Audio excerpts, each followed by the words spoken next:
Merci à toutes et à tous de nous avoir rejoints aujourd'hui pour ce webinaire sur la parité en entreprise. L'idée aujourd'hui, c'est de passer une petite heure ensemble pour vous donner quelques conseils sur comment attirer et fidéliser plus de collaboratrices. On sait que c'est un enjeu fort actuellement. Demain, c'est la journée des droits de la femme. Il y a encore beaucoup de choses à faire pour améliorer la parité en entreprise et améliorer la situation au sein des entreprises, mais aussi du secteur public. Donc, l'idée aujourd'hui, c'est de vous apporter quelques témoignages. On est 3 intervenants, on va se présenter, qui sont assez complémentaires là-dessus. Et donc, on va pouvoir apporter chacun un petit peu notre pierre à l'édifice. Si vous avez des questions, n'hésitez pas à les écrire au fur et à mesure dans le chat. On a notamment Inès et Marion qui ont les yeux dessus pour pouvoir nous faire remonter les questions et intervenir si besoin. Le but, c'est que ça soit assez vivant. Vous verrez, vous avez aussi également un moment où on vous demandera de participer avec votre smartphone. Vous pouvez scanner un QR code et rejoindre pour pouvoir répondre à un petit sondage. Et on aura un temps de questions-réponses à la fin, bien entendu, si vous avez des questions. Alors, peut-être pour commencer, on va attaquer avec la présentation des 3 participants. Et pour que ça soit un peu plus visuel, je vais arrêter mon partage d'écran tant qu'à faire, que vous nous voyez réellement. Alors, Sidonie, moi, je ne te vois pas spécialement, mais tu peux commencer à te présenter. Ouais, ma caméra est on, je ne sais pas si les autres participants me voient, mais j'espère. Donc je suis, Sidonie Jadot, je suis fondatrice de la société Les Clés, et on accompagne les entreprises à accélérer l'accession des femmes aux postes à responsabilité. Notamment, on a, une app qui propose des contenus et du coaching, pour toucher un maximum de collaboratrices. De Je mon te laisse, côté, oui. pardon. De mon côté, du coup, Nils Guicher, je suis cofondateur de Explore Job. Explore Job, c'est une solution qui permet de créer des échanges directement entre des collaborateurs et des candidats ou des candidats potentiels. Donc, on met en relation directement, notamment des femmes, avec d'autres femmes au sein d'une entreprise pour pouvoir mieux se projeter sur la réalité du poste. Ça permet aussi notamment de se faire un réseau. On intervient à la fois sur la partie recrutement, mais on intervient aussi sur la partie licenciement maintenant pour pouvoir redonner d'autres opportunités aux personnes qui notamment sont sur des PSE, des plans de départ volontaires et tout ce qui s'ensuit. Moi, je gère toute la partie relation client et donc c'est moi qui fais la mise en place chez les clients. Emmanuel? Bonjour à tous, du coup, Emmanuel, donc je travaille chez Octo Technologies. On est un cabinet français de conseil et de delivery stratégie data. On a rejoint l'écosystème Accenture. Donc, voilà. On est des consultants experts et expertes sur les thématiques métiers, IT et le digital. Voilà. On a mis en place une gouvernance diversité et inclusion avec des piliers sur le gender mix pour améliorer la part des femmes dans les entreprises, le handicap, LGBTQIA+, et la mixité sociale. Voilà. Et dans le cadre de cette gouvernance, moi, je co-lead avec une collègue ce chantier Gender Mix pour faire progresser la part des femmes chez Octo. Voilà. Et accessoirement, je suis manager dans la stratégie data pour aider les entreprises à mettre en place leur patrimoine de données et à l'améliorer, en tirer profit. Parfait. Donc, vous avez vu, on a 2 visions un peu plus typées accompagnement sur ces sujets-là et une vision réellement terrain dans un secteur comme le numérique où on connaît les difficultés pour attirer et fidéliser les femmes. Donc, vous aurez des cas pratiques avec eux. Pour enchaîner, je vous propose directement de vous donner la main et de vous faire participer. Donc, avec votre téléphone, vous pouvez directement scanner le QR code que vous avez sur la gauche. Vous allez arriver sur WooClap et vous pouvez rentrer le code de l'événement AXCHJQ qui vous permettra normalement d'accéder à la première question. Je vous laisse quelques instants pour pouvoir le faire. Donc, scannez le QR code, vous rentrez le code de l'événement et normalement, vous avez accès à la première question. Je vois que certains ont déjà commencé à répondre. Parfait. Cette question est: quel est le niveau de maturité de votre organisation sur la parité? Hop. Alors, ça se remplit peu à peu et je vais pouvoir basculer sur les réponses. J'attends encore, ça bouge, ça bouge. On est plutôt sur un public de débutants, conscients des enjeux, mais très peu d'actions en ce sens actuellement. Ça se remplit peu à peu. Hop, et je vois que ça n'évolue plus trop. Je vais vous partager du coup une autre fenêtre avec les résultats. Ici même. Ah, encore un petit changement. Et normalement, vous voyez bien mon écran. Donc on voit qu'on a, un novice, mais sinon on a pas mal de personnes qui sont débutants et et donc on va pouvoir répondre à tout ça, prendre un petit peu de temps et n'hésitez pas à poser les questions. Il n'y a pas de questions bêtes, une fois de plus, donc on interviendra, on y répondra et on espère qu'on va réussir à vous aider sur ce sujet-là. Alors, peut-être pour enchaîner, en sommaire, qu'est-ce qu'on va voir aujourd'hui? L'idée d'aujourd'hui, du coup, ça va être dans un premier temps de vous partager l'état des lieux. Pourquoi on parle de ça aujourd'hui? Dans un deuxième temps, on va avoir le constat. Où est-ce qu'on en est? Qu'est-ce qu'on peut améliorer? Et donc après, sur les améliorations, on va vous proposer d'abord, dans un premier temps, comment s'améliorer en interne, parce que forcément, ça commence par l'intérieur. Et une fois qu'on a travaillé les actions en interne, on vous parlera de qu'est-ce qu'on peut faire en externe pour pouvoir en faire un levier d'attractivité et attirer des candidates grâce à tout ça. On aura aussi quelques petites idées malines de manière à pouvoir vous donner des petits tips pour pouvoir activer plus facilement du recrutement sur ce type de population.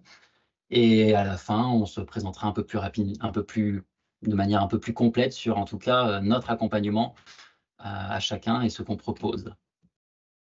Et pour commencer, Sidonie, qui a priori n'est plus animatrice, on va essayer de la remettre en animatrice, va pouvoir nous parler des actions internes. Marion, est-ce que tu peux nous aider pour remettre Sidonie en animatrice? Hop, C'est fait normalement. c'est tout bon. Ça a Alors, est-ce que sauté. vous voyez, est-ce que vous Ça y est, m'entendez? on peut voir. C'est tout bon, Sidonie. Formidable. Bienvenue. Bienvenue en vrai. Les bugs du direct. Ouais, les bugs du direct, exactement. Donc, je vais commencer à vous parler déjà d'un état des lieux de la parité et de la mixité en entreprise. Pourquoi est-ce que c'est important de travailler sur ce sujet-là? La première chose, c'est de répondre à des contraintes légales. On a la loi RIC-1 qui s'applique aux entreprises de plus de 1000 salariés en France, qui oblige à atteindre des quotas de représentativité, donc plus 30% de femmes d'ici 2026 et plus 40% en 2029, alors qu'en France, on est en moyenne à 13% de femmes sur des postes de direction. Bon, ça, si on regarde cet angle légal, c'est la contrainte. Et si on ne fait que des actions pour faire en sorte d'atteindre des quotas, ça ne va pas forcément fonctionner. L'idée, c'est de faire de la mixité homme-femme un véritable atout pour l'entreprise. Les chiffres que vous pouvez utiliser et qu'il faut avoir en tête, c'est que les entreprises qui sont mixtes, donc dans des équipes mixtes, donc c'est-à-dire avec 30% de femmes ou plus, sont 18% plus innovantes et elles ont 11 points de surperformance financière. On a aussi des études, donc ça, ce sont des études de McKinsey. On a aussi des études qui ont été faites par Sodexo, qui est une société qui est exemplaire et précurseur en la matière. Ils ont pu démontrer que les équipes mixtes ont 14 points d'engagement supplémentaires et 8 points de fidélisation supplémentaires par rapport à des équipes non mixtes. Et on voit aussi que des entreprises, avec un encadrement qui est féminisé, ça attire beaucoup plus de jeunes diplômés et ça leur donne plus envie de postuler parce que ça leur permet de se projeter dans le futur et dans des possibilités d'évolution en tant que femme. Voilà, et puis vous le savez aussi probablement, il y a toujours des inégalités au niveau des salaires. Les derniers chiffres, c'est que à poste égal, à responsabilité égale et temps de travail égal, on a encore 4% en moyenne d'écart sur les salaires, sachant que plus on monte dans les hiérarchies, plus les écarts de salaire sont frappants et importants. Donc voilà pourquoi est-ce que c'est important de travailler sur le sujet. Ensuite, je vais passer au constat, à un constat qui va encore un peu plus loin et qui montre à quel point c'est important parce qu'on entend beaucoup parler, et là on est à l'approche du 8 mars qui est demain, la journée internationale des droits des femmes. On entend beaucoup parler des femmes, de la place des femmes dans la société, en entreprise, et donc tout ça pourrait donner l'impression qu'on avance et qu'on y est presque, parce qu'on en entend beaucoup parler. Ça, c'est un biais cognitif. La réalité, c'est qu'aujourd'hui, on a 3 femmes qui sont à la tête d'entreprises du CAC 40, 14 femmes sur le SBF 120, et donc, comme je le disais, 13% des postes de direction occupés par les femmes. Et puis, aujourd'hui, on se rend compte que c'est le numérique qui est un secteur qui est beaucoup en difficulté, l'industrie aussi, la construction. Et donc, c'est super qu'on soit là avec Emmanuel parce que pour eux, enfin pour les entreprises du numérique, c'est un véritable challenge. C'est-à-dire qu'on a 30% de femmes en moyenne, voire même moins dans le secteur. Donc, c'est difficile d'avoir des femmes qui deviennent dirigeantes, notamment sur ces jobs-là. Et puis, à avoir en tête aussi, au-delà du secteur numérique, c'est qu'on a beaucoup de secteurs qui sont dits non mixtes, parce que il y a une polarisation qui se fait de plus en plus des métiers et des secteurs en fonction du genre. Je prends l'exemple de tous les métiers très administratifs dans les assurances, par exemple, ou les métiers autour de la beauté qui sont de plus en plus féminins. Et puis à côté de ça, on a des métiers de plus en plus masculins, notamment sur l'IT et la tech, où à l'inverse, en fait, on a tendance à avoir de moins en moins de femmes. Emmanuel, pour illustrer ça, je te laisse la parole sur le secteur des ESN et de la tech. Yes. Alors, comme tu le disais, c'est vrai que c'est un milieu qui est quand même où le recrutement est un peu compliqué. Il y a 17% de femmes dans la tech. Donc, nous, chez Octo, on a une fierté, c'est qu'on est monté à 35% de femmes au global. On a une ambition de recrutement qui est à 50%. Donc ça, c'est notre ambition. Donc, au final, on y arrive sur des niveaux bas du framework carrière, en fait, donc sur des consultants juniors, consultants confirmés et seniors. Après, quand on monte dans les postes de direction, c'est beaucoup plus compliqué. Pour certaines équipes ou sur certains grades, on y arrive, mais voilà, au global, c'est un peu plus compliqué. Sur les stagiaires, on arrive à recruter 50-50. Ça, c'est faisable. On a un enjeu, c'est au niveau de la rétention. Non, chez Octo, les femmes restent plus longtemps que les hommes. Donc ça, c'est un point positif. Mais comme je le disais tout à l'heure, la rétention pour les plus hauts niveaux du framework est plus compliquée, quoi. Sur les femmes au niveau partenaire, associé, c'est plus compliqué. Voilà, donc on a mis en place des parcours de formation dédiés aux femmes. On a mis en place une communauté, Women Who Act, qui est en non-mixité pour que les femmes puissent partager, échanger et discuter des problématiques qu'elles rencontrent au quotidien, chez les clients ou en interne. Voilà. Et puis, voilà, on a un enjeu quand même de recrutement et d'essayer de faire de la transparence au niveau des salaires et des grilles de salaire, mais ça, j'en parlerai tout à l'heure. Je continue du coup, Je Emmanuel. te laisse parler du personnel. Ouais, je rebondis sur ce que tu disais. Donc, il y a, tu parlais de la difficulté d'accession des femmes à plus de responsabilités et aux échelons les plus élevés. C'est important à travailler pour l'attractivité, pour la marque employeur. Ce qu'il faut avoir en tête, c'est que l'obstacle, c'est le plafond de verre, et qui est le principal obstacle à la progression des femmes. Et c'est notamment ce qu'on appelle le double plafond de verre.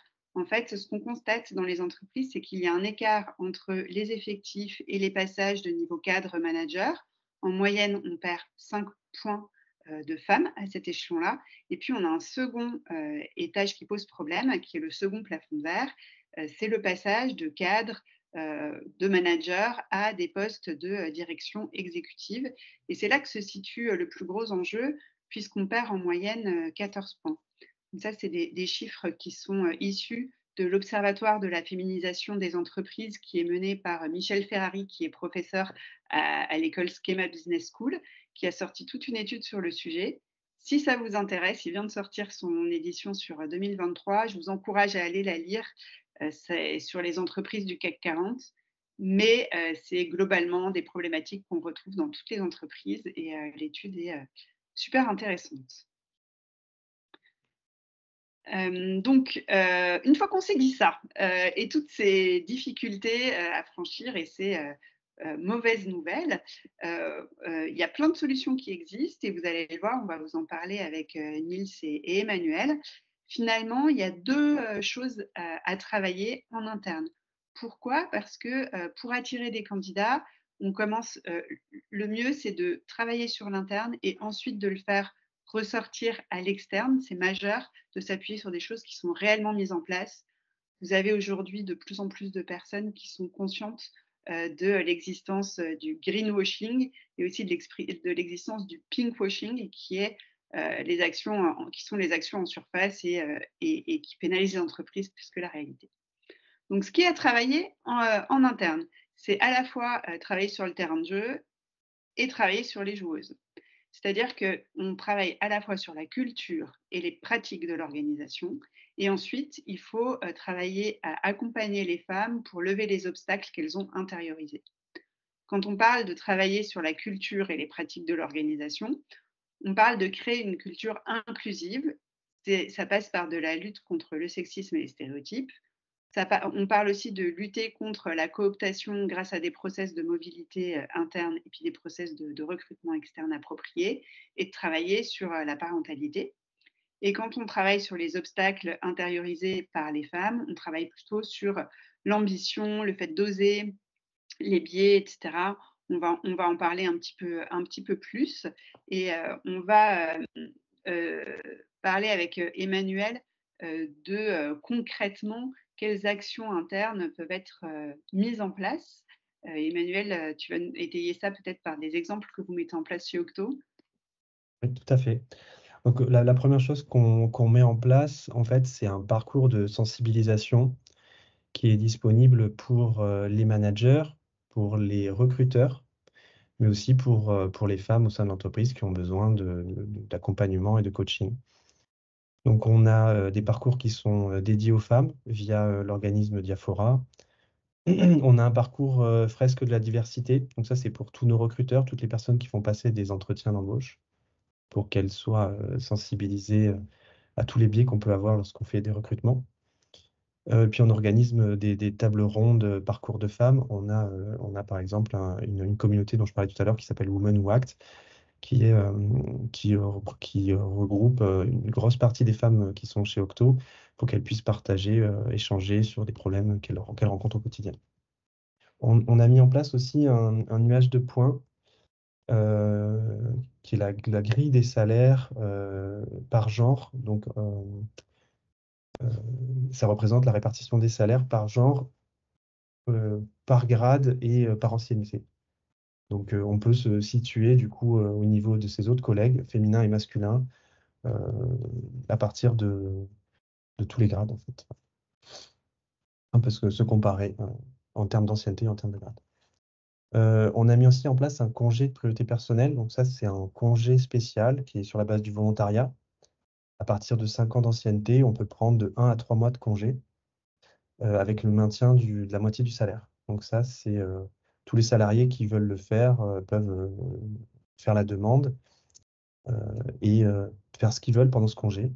Donc moi, personnellement, j'en ai bénéficié, mais voilà, il est pris en majorité par des femmes, en fait. Voilà, le quatrième axe qu'on a en termes d'action interne, c'est faire appel à des auditeurs externes pour avoir des feedbacks d'amélioration, pour mettre un plan d'action en place. Donc, on est accompagné, on a un accompagnement sur un outil qui permet de mesurer deux choses. On a un diagnostic concret sur les 4 piliers, dont le gender mix, avec un questionnaire qui permet de mesurer l'état d'avancement sur l'index pour parité homme-femme et d'autres indicateurs au sein de l'entreprise. Et il y a un deuxième volet dans cet outil, c'est un sondage, un questionnaire auprès des employés pour mesurer le ressenti, la perception des employés sur ces quatre axes dans le gender mix. Voilà, j'ai déjà parlé de Woman Who Act, donc je te laisse mentionner les autres actions internes, Sidonie. Oui, donc dans des autres actions internes qui pourraient compléter déjà tous ces super dispositifs, parce que avoir autant d'éléments en place, c'est déjà assez rare et assez précieux. Vous pouvez penser aussi à mettre en avant des rôles modèles dans votre société, c'est-à-dire des femmes qui ont des parcours qui sont intéressants. Et là, c'est important de trouver des rôles modèles qui vraiment collent à la culture de l'entreprise, mais qui ne sont pas que des personnes qui ont eu un succès fulgurant. Il faut aussi que ce soit des personnes qui restent avec des valeurs humaines, qui soient des personnes accessibles et qui soient aussi capables de démontrer leur vulnérabilité, de montrer un peu le derrière le rideau de la carrière quand elles interviennent. Donc, l'idée, c'est de leur faire de les faire parler en interne avec d'autres femmes. Et ça peut se faire à l'occasion de création d'Employee Resource Group ou de réseaux féminins auxquels alors je dis féminins, c'est des réseaux qui doivent être ouverts aux hommes aussi, parce qu'il y a beaucoup d'hommes qui s'intéressent au sujet, qui ont envie d'apprendre, et c'est important de pouvoir créer une mixité dans ces réseaux, parce que ça apporte beaucoup et beaucoup plus de valeur avec des visions différentes entre les visions masculines et féminines. Et donc, dans ces réseaux, il peut se créer un lieu d'échange, une forme de safe place où on peut parler de la carrière et où on peut mettre les femmes rôle modèles en avant. Voilà, on voit de plus en plus des grades ou des métiers sur lesquels on a un turnover accentué de femmes. Donc attention aussi à l'expérience des collaboratrices au-delà du métier dans lequel elles sont, mais il y a toute une réflexion à mener sur comment est-ce qu'on les projette en termes de carrière, comment est-ce qu'on leur donne de la visibilité sur ce qui est possible de faire, parce que c'est vrai que la posture réseau est moins développée, moins naturelle, je dirais, chez les femmes que chez les hommes. Donc, il y a tout un travail à faire de la part des RH et des managers pour réussir à les attirer sur des postes et à les faire se projeter dans leur carrière. Ah oui, Nils, je vais peut-être te laisser la parole sur la partie exemple de ce que tu as pu voir sur des clubs internes et puis aussi sur du mentorat qui sont des choses assez pertinentes. Oui, en effet. Notamment, Sidonie, tu parlais de tout ce qui va être les rôles modèles. Et par rapport à tout ça, et notamment au club interne, pour moi, je trouve que c'est assez important, notamment pas forcément que de mettre des rôles modèles de réussite, mais aussi montrer vraiment vos personnes. Et tu parlais des effectifs, notamment dans le numérique, on peut avoir du mal à attirer des femmes, même à tout niveau. Dans certaines BU, Emmanuel disait que voilà, il y a des BU où on y arrive, il y a des BU où on y arrive moins bien. Donc l'idée, ça va être aussi d'attirer des femmes, mais même au niveau des effectifs ou des cadres, mais voilà, d'attirer vraiment des femmes en montrant vraiment qui vous êtes et qui vous avez à l'intérieur de l'entreprise. Et c'est en montrant vos femmes salariées qui font le métier dit masculin que vous allez pouvoir en attirer d'autres. Donc, c'est important de leur montrer des exemples de carrières inspirantes en interne, mais c'est également important même de montrer déjà vraiment les femmes à tout niveau des échelons d'entreprise, de manière à pouvoir attirer des femmes, même, on va dire, à la base, parce que si on veut les faire évoluer en interne, il faut en avoir assez à la base. Et donc ça peut se faire via des clubs. Vous pouvez mettre en place notamment des clubs pour tout ça. Vous pouvez mettre en avant vos femmes de l'entreprise. Mais ce qui se fait aussi pas mal dans les clubs, et notamment chez Becton Dickinson, je sais qu'ils ont le club WIN, c'est Women in Network, donc c'est un club américain de base. Mais eux, ils font intervenir par exemple des speakers sur la partie recrutement, ils font intervenir des speakers sur la partie évolution interne, même sur la transition de carrière. Et en fait, ces speakers permettent d'améliorer, on va dire, la compréhension des freins que peuvent avoir certaines femmes et des freins mentaux qu'elles peuvent se mettre aussi des fois, parfois. Et du coup, comment faire tomber ces barrières? Et en les mettant en réseau, tu parlais aussi notamment de cooptation. Alors, la cooptation peut avoir des biais, parce que forcément, les hommes le font peut-être plus naturellement. Mais en les mettant en réseau, c'est aussi une très grande force de pouvoir se dire, tiens, il y a une opportunité d'emploi et entre elles, elles vont pouvoir en discuter et du coup se coopter en interne et réaliser qu'il y a des opportunités en interne qu'elles n'auraient peut-être pas vues. Et ça, c'est parce qu'elles vont pouvoir être ensemble et qu'elles vont pouvoir échanger. Il y a une autre partie du coup qui est tout à fait possible, c'est la partie un peu plus long terme avec du mentorat. Donc le mentorat, ça va être quelque chose qui va se faire sur au minimum 6 mois, 1 an, 2 ans, c'est du long terme, qui se fait en général à partir de 2 heures par mois ou plus, bien entendu. Et le mentorat, l'avantage, c'est que la personne mentorée va gagner en confiance. Il va y avoir un aspect co-développement. Cette personne va pouvoir progresser en fait avec son mentor peu à peu. Et on peut même avoir un peu de reverse mentoring où du coup, le mentoré va pouvoir aussi donner un peu de valeur au mentor de manière à ce que cette personne-là prenne aussi en confiance et grâce à ça, puisse aussi de cette manière-là, grâce à la confiance, évoluer plus facilement et se projeter sur d'autres types de postes.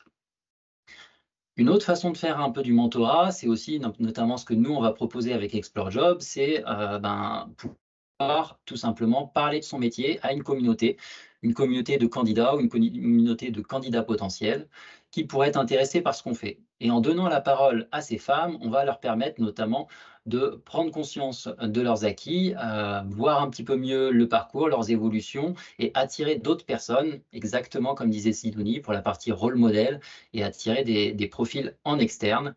À ce sujet-là, je voulais vous montrer par exemple rapidement un petit exemple.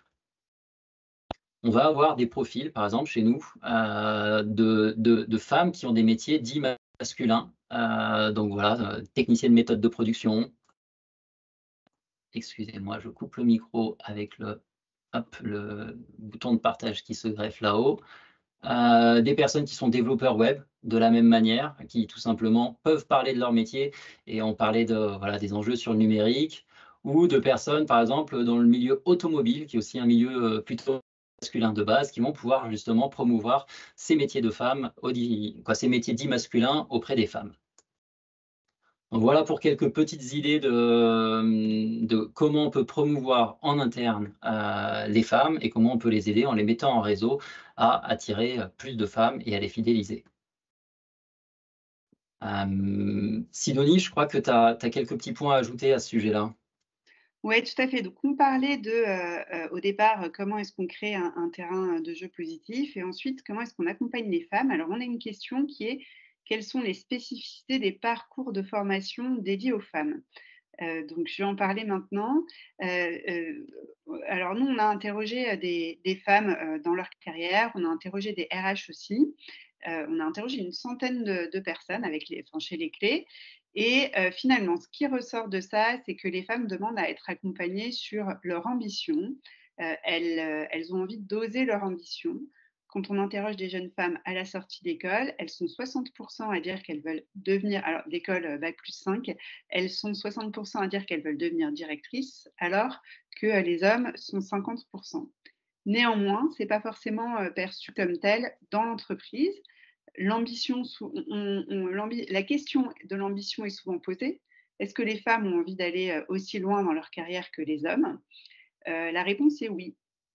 Et pour ça, elles demandent à être accompagnées sur des sujets très spécifiques et très précis, comme l'assertivité, apprendre à dire non, apprendre à poser ses limites, sur leur image. Comment est-ce que je donne une image positive de moi en entreprise? Comment est-ce que je fais connaître mes succès? Comment est-ce que je réfléchis à mon ambition et à ma progression? Où est-ce que je veux aller tout en étant alignée? Il y a souvent la question de moi, je veux bien progresser, avoir un job intéressant. Par contre, je ne veux pas me transformer en homme. C'est vrai qu'on a des modèles de leadership de femmes qui ont eu des valeurs assez masculines sur les 10 dernières années. Donc, comment est-ce que je travaille sur ce sujet? Et tout ça, ça vient nourrir un sujet qui est comment est-ce que je gagne et je prends confiance en moi. Donc, c'est ce type d'accompagnement qu'il faut faire auprès des femmes, sachant que c'est un accompagnement qui se fait sur le temps long, puisque ça nécessite des changements de posture, et puis avec de la régularité, parce que tout le monde a des emplois du temps assez chargés. Donc, l'idée, c'est d'avoir des petites sessions assez longues. Le coaching est important. Les apports pédagogiques sont aussi très importants pour comprendre comment est-ce qu'on fait concrètement. Et le fait d'inspirer les femmes est très important, d'avoir des témoignages de femmes inspirantes. Le dernier point, c'est de créer des échanges entre pairs, donc entre personnes qui ne se connaissent pas forcément dans l'entreprise, sont dans des pays différents, des BU différentes, des équipes différentes. Et quand vous avez une petite société, faire ça en inter-entreprise pour créer ces moments d'échange et ce premier réseau qui va aider les femmes à développer leur posture réseau qui est clé dans la carrière. Donc voilà, ça c'est des dispositifs que nous on propose avec les clés. Si vous avez des questions supplémentaires sur le sujet, je serais ravie d'y répondre. On a travaillé là sur la partie interne. Je te laisse la parole, Nils, pour la suite. Oui, justement, on va vous solliciter un petit peu. Je repartage le diaporama et l'idée, c'est de vous demander justement, vous, comment vous faites en interne pour promouvoir ce que vous faites déjà en interne. Donc, je vous laisse retourner sur WooClap. Si vous n'avez pas fait la première fois, vous pouvez scanner le QR code ici et rejoindre la question. Et normalement, vous allez pouvoir avoir la question directement en ligne pour répondre. Alors, répondez bien un seul mot. Le but, c'est d'avoir un nuage de mots suite à tout ça, d'avoir un ensemble d'idées et un ensemble de best practices de comment communiquer en interne sur justement ce qu'on fait pour que toutes les femmes en interne soient au courant de toutes ces actions, notamment que Emmanuel et Sidonie ont évoquées tout à l'heure. Alors, je vous laisse quelques instants et je vais vous partager ici ce qui arrive. Hop, partager la fenêtre. Alors, on a la newsletter qui arrive en gros. Bon, facile, elle était déjà inscrite sur mon partage. L'intranet, Notion, Moment, Town Hall. Alors ça, je ne connais pas. Peut-être que des personnes pourront présenter ce que c'est. LinkedIn, l'alternance, les entreprises, les mails. Cela, ça te fait rien. Rien, ça c'est bien dommage. Les ambassadrices, alors ça, on pourra en reparler. Et la mobilisation, on pourra rentrer un petit peu dans le détail justement peut-être de ceux qui font de la mobilisation, comment ils mobilisent. Et puis est-ce que vous voyez d'autres mots que je n'aurais pas cités? WhatsApp, oui, super idée. ERG également. Les managers. Donc voilà, on commence à avoir une bonne idée, mais l'idée, voilà, c'est les conférences. Je rajouterai peut-être, et on va le voir juste après, mais aussi peut-être des fois les actions très terrain. On va rentrer un peu plus dans le détail de tout ça. On est beaucoup sur des outils digitaux, à ce qu'on voit ici, c'est top, mais ne pas oublier le terrain, et on en parle juste après. Hop, j'arrête le partage. Alors, justement, pour pouvoir promouvoir tout ça, l'idée clé, c'est notamment de pouvoir s'adapter à la culture de l'entreprise. Vous allez avoir des entreprises qui sont totalement digitales et des entreprises qui le sont beaucoup moins. Donc déjà, le type de communication qu'il faudra mettre en place, il faudra l'adapter. Pour pouvoir promouvoir toutes ces actions en externe comme en interne, vous pouvez commencer déjà par l'écrit. L'écrit, c'est ce qu'il y a de plus facile à mettre en place. Vous pouvez recueillir déjà des témoignages de vos collaboratrices et collaborateurs éventuellement aussi, hein. Mais vous pouvez recueillir ces témoignages par écrit en faisant un petit sondage et vous allez pouvoir mettre en avant ces citations-là sur votre site internet. Vous allez pouvoir les mettre en avant sur vos offres d'emploi. Ne pas hésiter à rallonger un petit peu vos offres d'emploi avec des témoignages, avec du contenu complémentaire. C'est toujours riche. Les annonces sont jamais trop longues. Et une offre d'emploi bien complète, c'est une offre d'emploi qui notamment vous évitera les erreurs de casting. Un petit peu plus complexe à mettre en place que tout ce qui est témoignage écrit, ça va être la vidéo. La vidéo, c'est top, ça permet de recueillir du coup un témoignage réellement authentique, d'avoir une personne qui va vraiment pouvoir s'apparenter à la personne, au rôle modèle qui est présenté. Le seul truc, c'est que ça demande un peu plus de préparation et un peu plus de budget. Un gros point à travailler sur les vidéos, notamment, je vous invite à faire attention, c'est sur l'authenticité. On voit énormément de vidéos très travaillées, notamment dans le cadre de la marque employeur qui arrive. Et ces vidéos très travaillées, si le candidat il le voit que la vidéo a été très travaillée, que la réponse est lue par la personne qui est interviewée, ou que cette personne, on le sent qu'elle a appris par cœur sa réponse, on perd toute l'authenticité et donc on perd tout le bénéfice de la vidéo. Donc, si vous investissez quelques milliers d'euros dans ces vidéos-là, n'hésitez pas à la jouer vraiment très décontractée et très naturelle, en ayant préparé les bonnes questions, mais en restant naturel. Vous allez pouvoir bien sûr utiliser des outils comme Explore Job qui permettent de pouvoir promouvoir aussi. Et après, où est-ce qu'on diffuse tout ça? On va pouvoir diffuser, comme vous le disiez, les newsletters, sur les Slack, sur tous les réseaux sociaux internes, les intranets, tout ça. Mais je vous disais, faites attention, pensez aussi au terrain. On a des entreprises qui sont parfois beaucoup moins digitales. Je pense, je ne sais pas, par exemple, à des entreprises de, je ne sais pas si je prends un extrême de plomberie, par exemple, ou tout ce qui est concession automobile, magasins, tout le secteur du retail, par exemple, sont forcément beaucoup moins digitalisés. Et donc là, c'est important de pouvoir communiquer au sein de vos locaux. Par exemple, de pouvoir avoir des panneaux d'affichage, d'avoir de la vidéo dans les salles de pause, d'avoir des informations par les managers. Ça a été cité, ça, les managers et les réunions d'information tous les lundis. Donc tous ces points-là sont des points hyper importants où vous pouvez également communiquer en physique. Vous pouvez communiquer aussi au moment des feuilles de paye, vous pouvez communiquer au moment des entretiens annuels. C'est important d'adapter vos canaux de communication à qui vous êtes vraiment. Mais n'hésitez pas à penser assez large pour pouvoir ajuster tout ça. Et en externe, n'hésitez pas à également communiquer régulièrement sur LinkedIn, qui est un réseau de base plus typé commercial, où vous allez plutôt d'habitude naturellement mettre en avant vos actions sur vos produits et votre entreprise. C'est également un super moyen de communiquer sur le côté RH, et c'est en communiquant régulièrement sur le côté RH que votre réseau de followers sur LinkedIn va pouvoir s'étendre à des candidats potentiels et des candidats qui pourront être sensibles à ce que vous faites en interne. Votre site web, bien entendu, à mettre à jour. Ça, c'est vraiment la base, la clé, à avoir un site à jour avec toutes vos actions, de manière à ce qu'on puisse retrouver tout ce que vous faites. Vos offres d'emploi, je l'ai dit, une offre d'emploi n'est jamais trop longue, entre guillemets.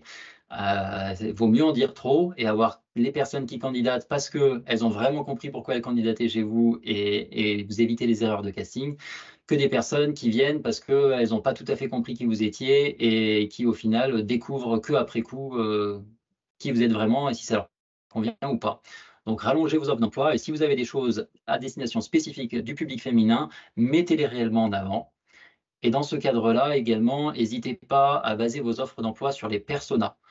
Les personas, c'est la technique qui permet de, grosso modo, écrire une offre d'emploi selon un type de personne précise.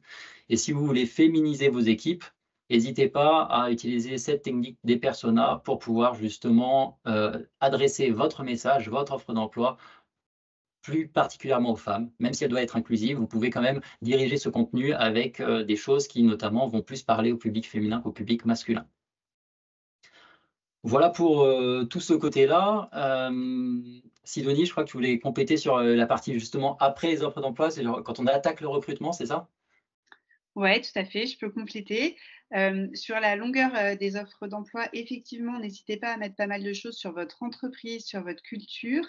Néanmoins, attention à une seule chose, c'est à la liste des compétences requises. Alors, pour recruter de la manière la plus impartiale possible et de la plus rationnelle possible, il est important que tous les managers et les RH aient bien comme filtre en premier vraiment les compétences recherchées.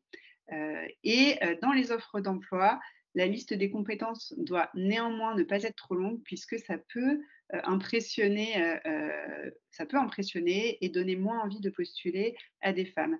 Ce qui fonctionne bien aussi, c'est de dire, voilà, si vous n'avez pas coché toutes les cases et n'avez pas toute la liste des compétences, n'hésitez pas à postuler. On sera toujours ravis d'échanger avec vous pour encourager des candidatures sur des métiers où c'est difficile d'aller recruter.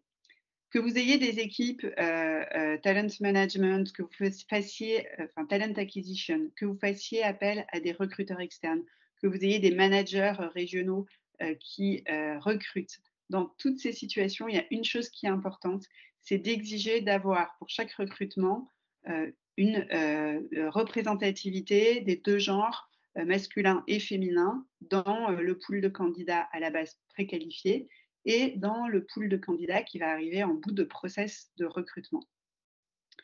C'est important de sensibiliser les équipes de recrutement comme les managers au biais de recrutement. Le biais le plus fréquent, c'est de se dire, moi, j'ai réussi dans ce job-là, ou un tel a réussi dans ce job-là, et de chercher quelqu'un qui lui ressemble. Il faut plutôt chercher quelqu'un qui a les mêmes compétences, mais pas quelqu'un qui lui ressemble. On a des entreprises qui sont encore avec une forte présence des hommes. Si on cherche quelqu'un qui ressemble à la personne qui a réussi sur le poste, on peut chercher plus facilement un homme qu'une femme. Et j'attire votre attention sur, alors on parle beaucoup de l'IA, c'est le buzzword en ce moment et le buzz sujet en ce moment. Emmanuel vous l'a dit, le secteur de la tech, il y a plus d'hommes que de femmes. Attention à tous les dispositifs d'IA qui peuvent avoir été paramétrés avec des critères plutôt masculins et qui du coup constituent des biais dans les outils de screening des CV. Par exemple, je vous donne mon propre exemple il y a quelques années, et je le refais régulièrement, c'est toujours valable aujourd'hui. Allez sur l'APEC, tapez directeur marketing, allez sur l'APEC, tapez directrice marketing, vous verrez que le nombre d'offres d'emploi va du simple au double, voire même plus. Donc, pensez bien à tous ces outils utilisés et comment on fait pour les paramétrer, comment on écrit nos offres d'emploi pour réussir à faire en sorte qu'il n'y ait pas cette discrimination-là. Il y a une question, Delphine, justement. Je pense que tu y as bien répondu sur comment accompagner les femmes à lever les freins intériorisés. Non, ces mesures, elles aident à accompagner sur les freins intériorisés. Par rapport aux freins culturels et managériaux, je pense que tes éléments ont plutôt bien répondu à tout ça, notamment sur l'accompagnement des managers, le nombre de CV et tout ça. Si Delphine, vous avez des questions et si vous pensez qu'on peut aller plus loin, n'hésitez pas à rebondir une fois de plus. Alors, sur cette question, j'ajoute une chose sur comment est-ce qu'on lève les freins organisationnels, culturels. C'est important d'avoir des leaders qui sont engagés. Il faut avoir un leader qui porte le sujet. Et puis ensuite, c'est important de travailler en groupe projet, c'est-à-dire d'inclure des managers, d'inclure les différents échelons hiérarchiques sur quels sont nos points, enfin, quelles sont nos difficultés, quel plan d'action on va mettre en place, et ensuite de mesurer le résultat des plans d'action, de se fixer des KPI et d'avancer comme ça. Après, c'est pas toujours simple à faire. Ça peut paraître être une montagne énorme.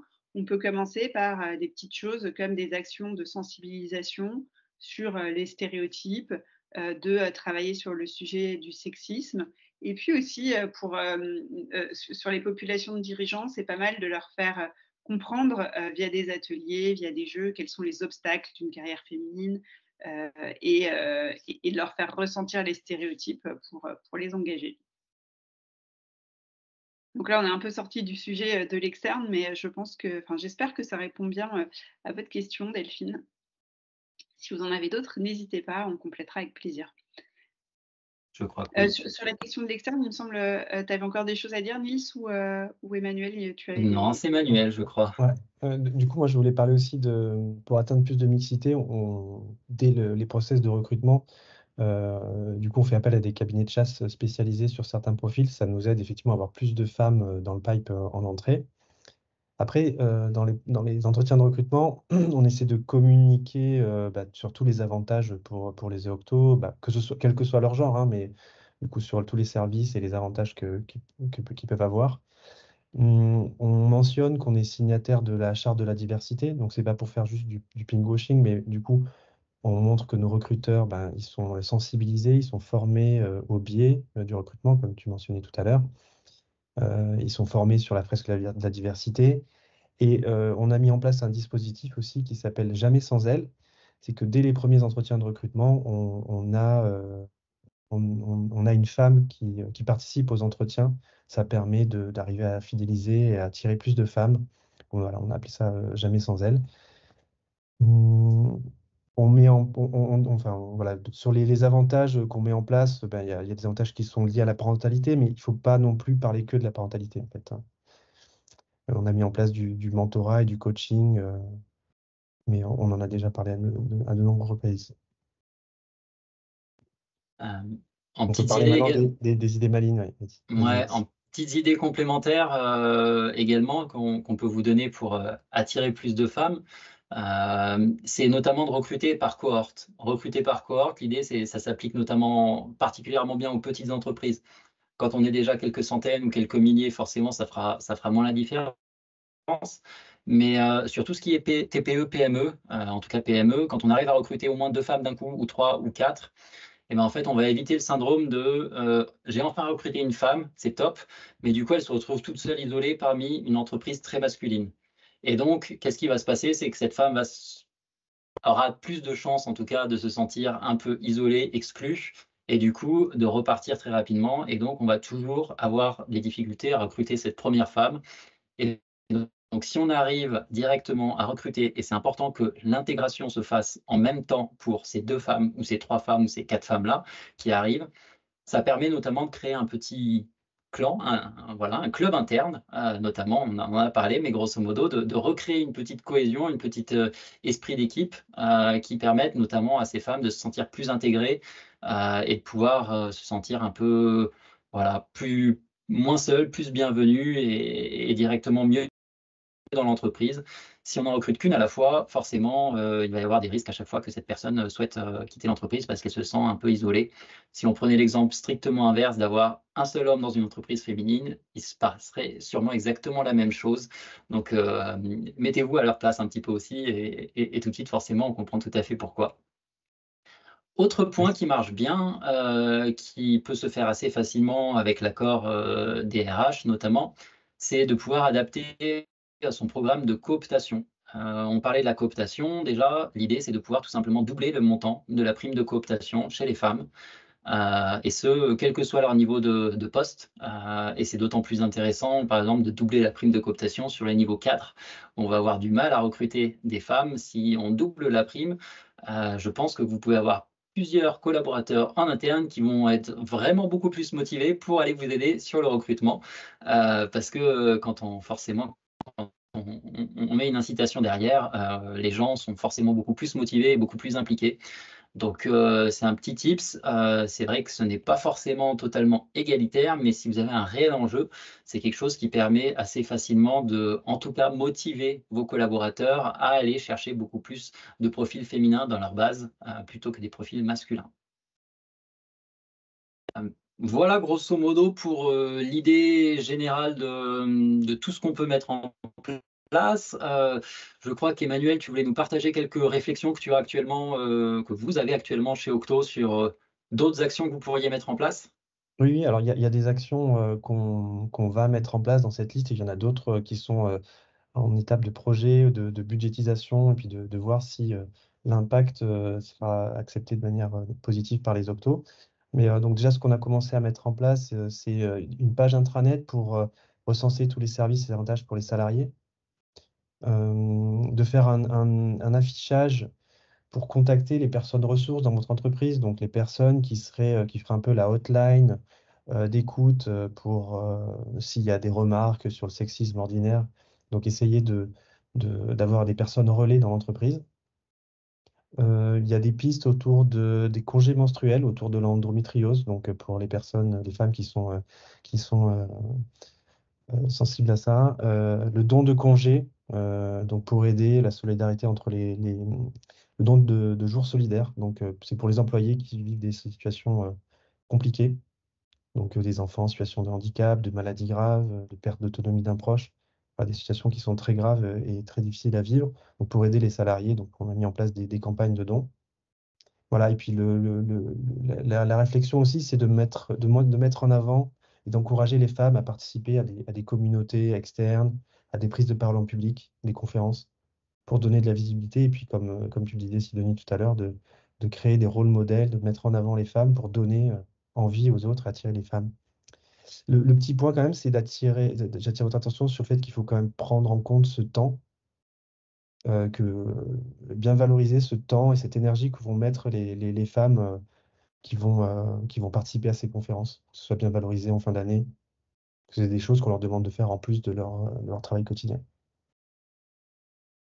Voilà quelques pistes de réflexion. Tu veux dire que c'est quelque chose qui est valorisé d'une manière rémunération ou sur Oui. d'autres mises en avant auprès des autres Oui, ça peut être au niveau de la performance de l'entreprise, enfin de la performance individuelle, de mettre ça dans les critères d'évaluation, de valoriser ce temps et cette énergie qui est dépensée pour faire connaître l'entreprise et pour attirer plus de femmes.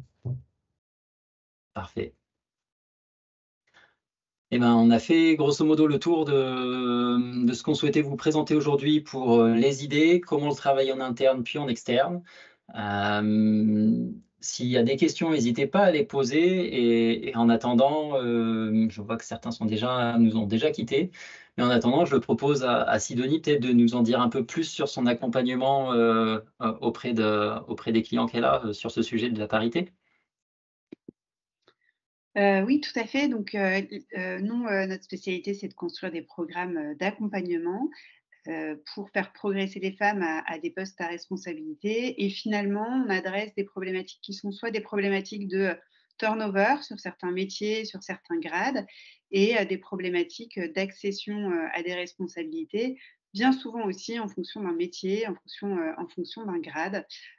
Voilà, donc on construit des solutions qui sont soit à coût très accessible pour toucher un nombre important de personnes grâce à une app digitale, et on va jusqu'à des solutions très premium où là, on peut inclure la participation des RH, des managers dans nos programmes.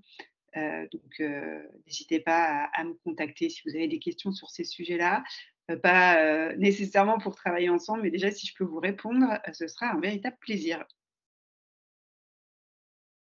Top.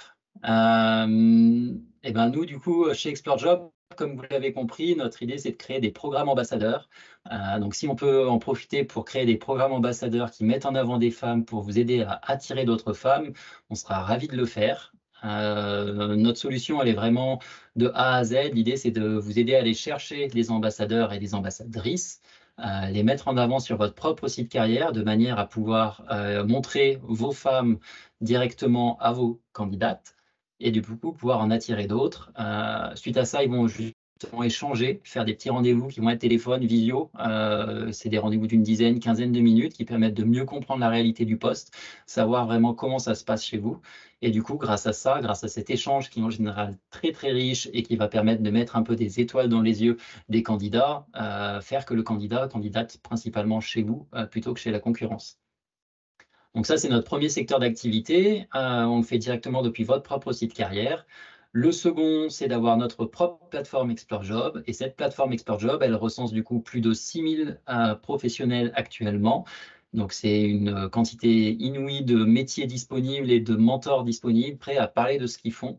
On a énormément de bénévoles. Il y en a qui le font de manière volontaire au sein de leur temps de travail, d'autres le font de manière bénévole parce qu'ils aiment parler de leur métier. Et donc, c'est une belle opportunité, comme vous avez pu le voir sur certains profils, d'échanger avec des personnes qui font des métiers dits masculins. Et dans ce cadre-là, on accompagne aussi justement dans tout ce qui est PSE, plan de départ volontaire, rupture conventionnelle collective, et tous ces points-là pour pouvoir aussi permettre de retrouver d'autres opportunités. Et quand son secteur d'activité est sinistré, aller chercher justement des opportunités dans un autre secteur et peut-être justement aller féminiser d'autres secteurs d'activité. N'hésitez pas à nous contacter si vous avez bien sûr des questions là-dessus. Emmanuel, je te laisse terminer. Yes, alors du coup, voilà, comme je l'ai dit en introduction, on est Octo Technologies, on est une société ESN.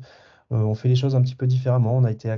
On a rejoint le groupe Accenture, mais voilà, on a gardé notre culture et notre proposition de valeur. On a 4 ateliers, donc 4 domaines principaux. On fait des produits, du design avec des outils cloud ou en custom.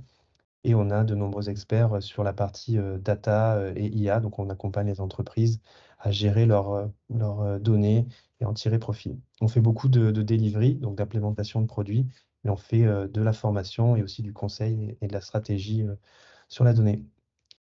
Voilà. Hop. Eh ben, nous avons terminé ce petit tour. Est-ce qu'il reste des questions? Je ne crois pas qu'il y ait eu de nouvelles questions dans le chat. Alors, moi, je me permets de dire un mot, Nils, Emmanuel, et toutes les personnes qui sont là, c'est que je suis ravie d'avoir animé ce webinaire avec vous, puisque nous sommes aujourd'hui 2 hommes et une femme à l'animer, et c'est suffisamment rare pour le soulever. Donc, c'est super de voir que l'engagement, que votre engagement en tant qu'homme est aussi fort. C'est normal. Eh ben, merci à tout le monde. Et puis, si vous avez des questions, on vous partagera bien entendu la présentation et vous pouvez revenir vers nous. Vous aurez nos coordonnées au sein de la présentation. Oui, Marie-Laure, on vous partagera tout ça, ainsi que le replay si besoin. Bonne journée à tous, bon appétit et à très beaucoup. vite. Merci. Merci, au revoir. Au revoir.